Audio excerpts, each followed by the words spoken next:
गडाख साहेब हे या जिल्ह्याचे ज्येष्ठ नेते आहेत. राजकीय विरोधक आहेत इथपर्यंत ठीक आहे, पण कौटुंबिक विरोधक नाही.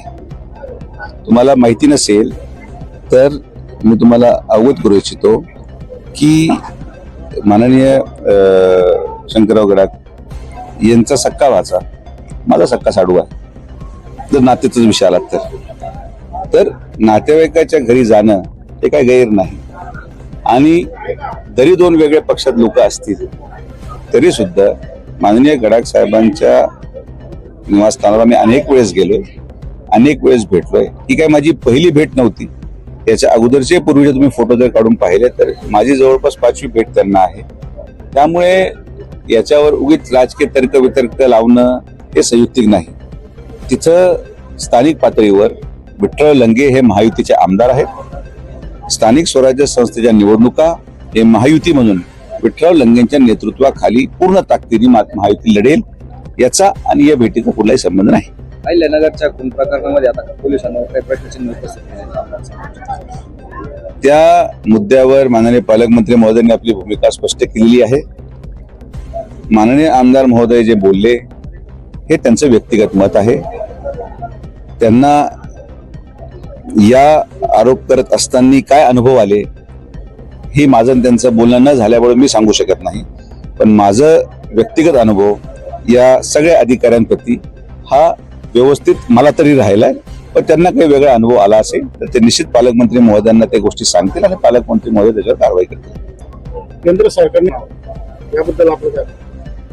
नाही, आता राहुरी कारखान्याचं नाव जरी मागितलं असेल तरी एक वास्तविकता आपण समजून घेतली पाहिजे की हा कारखाना सारफेसी ऍक्ट मध्ये जिल्हा बँकेकडे जप्त आहे, बरोबर. त्यामुळे याला केंद्र सरकार निधी देण्यासाठी किती सकारात्मक राहील हे मला माहिती नाही. मात्र प्रामाणिक प्रयत्न आम्ही करू.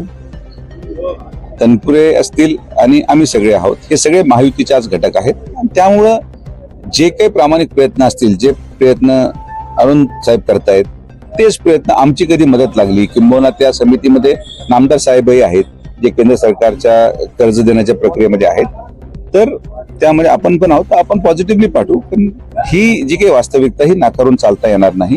हा कारखाना जिल्हा बँकेच्या ताब्यात असल्या कारणाने, सारफेसी ऍक्ट मध्ये जप्त असल्या कारणाने याला केंद्र सरकार किती सकारात्मक राहील हे थोडस याच्यावर प्रश्नचिन्ह आहे. पण जसं जसं काळ पुढे जाईल, यापूर्वीच जे कर्ज वाटप जुनं झालेलं आहे अनेक कारखान्यांनी त्यामध्ये थोडेसे हप्ते भरण्यामध्ये दिरंगाई केल्यामुळे जुन्याच दिलेल्या कर्जाची परतफेड वेळेवर होत नसल्यामुळे त्याचीच एक समिती चौकशीची माननीय मुख्यमंत्री महोदयांनी लावलेली आहे. जोपर्यंत तो चौकशी अहवाल समोर येत नाही, दिरंगाई का हो राहिली, कशी हो राहिली, या सगळ्या चौकशीचा अहवाल समोर आल्यानंतरच मला वाटतं की या कारखान्याचा विषय चर्चेला जाऊ शकतो. पण हे माझं व्यक्तिगत मत आहे. चर्चा आहे नाही, आता ठेकेदाराला जरी नोटीस निघाली असेल तरी मी स्वतः सकाळी त्यांच्याशी बोललो, कालही बोललो आणि मी त्यांना तीच विनंती केलेली आहे की तुम्ही या नोटीसला न घाबरता तुम्ही टीम वाढवा. ते म्हणतात पावसामध्ये आम्ही डांबरीकरण करू शकत नाही. म्हटलं तर त्याला उत्तराला काही राहिलेलं नाहीये. तुम्ही कुठल्याही परिस्थितीमध्ये काम सुरू करा. ओव्हरलेचं 13 किलोमीटरचं काम आहे ज्याच्यामध्ये खरं पावसाची वाट पाहायची आवश्यकता नाही. ओव्हरले म्हणजे डांबर फक्त जमीन टाकायचं, ते काम लवकर होऊ शकतं. पण पाऊस पण दुर्दैवाने पडत नाहीये. काम सुरू केलं तर परत भुरभुर सुरू होते. या टेक्निकल अडचणी आहेत. पण मला भीती ही आहे की जर हे जे काही सगळं रंगवलं जातंय मीडियामध्ये, नोटिसा देणं, अधिकाऱ्यांचा दबाव, हे सगळं केल्यावर जर हा कॉन्ट्रॅक्टर पळाला तर याची जबाबदारी कुणीतरी घ्यायला हवी. जशी मी जबाबदारी घेतो की रस्ता मी यांच्याकडूनच पूर्ण करून घेणार. ठीक आहे, क्वालिटीमध्ये थोडंफार मागं पुढे झालं तर आपण परत एकदा याच्याकडून करायला लावू, पण ती जबाबदारी मी घेऊ शकतो. मात्र हे जे काही आज सगळं चर्चा रंगवली जाते, आंदोलन केलं जातं, हा पळून गेला तर आमची जबाबदारी राहील, हे वाक्य पण कोणीतरी म्हटलं पाहिजे ना. कारण की उद्या पळून गेल्यानंतर तुम्ही परत लोकप्रतिनिधीला धाऱ्यावर धरणार. एक गोष्ट मी तुम्हाला आवर्जून सांगतो की टेंडर निघाल्यानंतर 28% बिलो हा कॉन्ट्रॅक्टर आलेला आहे. हा ना कॉन्ट्रॅक्टर गडकरी साहेबांनी दिलाय, ना मी दिलाय, ना कोणी पालकमंत्र्यांनी दिलाय. केंद्र सरकार फक्त पैसे देऊ शकतं. आता पारदर्शक पद्धतीने टेंडर निघालं तरी आरोप आहे, टेंडर मॅनेज करून द्यावं तरी आरोप आहे की यांनी पैसे खाल्ले. मग आता आम्ही काम तरी कसं करायचं? माझी अतिशय नम्रपणे सगळ्या राहुरीकरांना विनंती आहे की थोडं संयम ठेवा.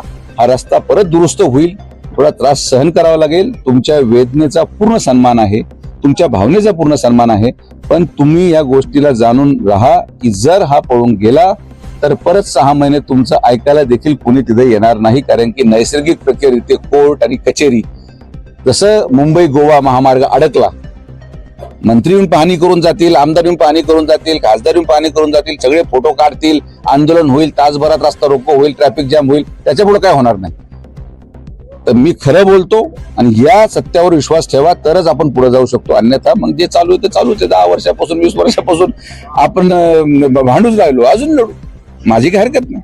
एसपी घोटाळ्यातील आरोपीला पकडण्यासाठी दुबईला माझी टीम पाठवायची, खासदार निलेश लंके यांनी सांगितलं. आता मला आश्चर्य या गोष्टीचं वाटतं की तो दुबईला हे कसं कळालं हे मला माहित नाही. बरोबर, माझी केंद्रीय मंत्र्यांना मी विनंती करणार आहे की तुम्ही एक काम करा, हे सीबीआय आणि रॉ या दोन्ही शाखेचं प्रमुख आमच्या खासदारांना करा.